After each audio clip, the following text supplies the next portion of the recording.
Sebanyak 537 rumah tidak layak huni atau yang disingkat Rutilahu di Kota Sukabumi dijadwalkan menerima bantuan renovasi perbaikan rumah pada tahun ini.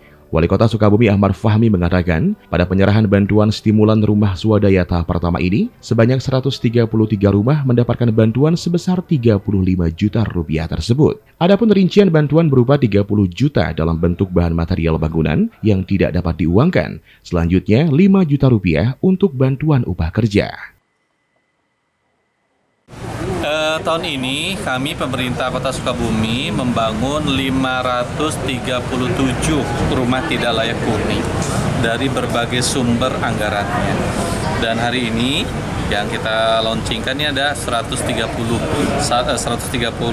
dari sumber bantuan stimulan rumah swadaya.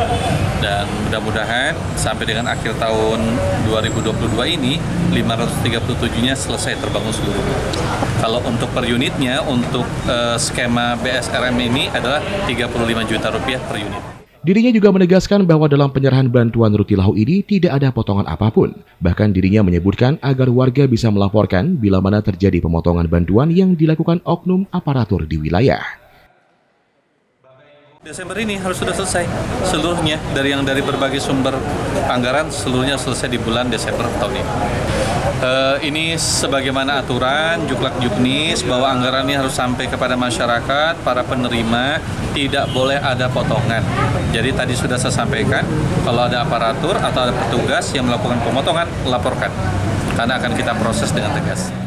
Sebagai informasi, proses pembangunan rumah Rutilahu ini ditargetkan seluruhnya rampung pada akhir Desember 2022. Dari Kota Sukabumi, Sofwan Zulfikar melaporkan untuk Dinamika.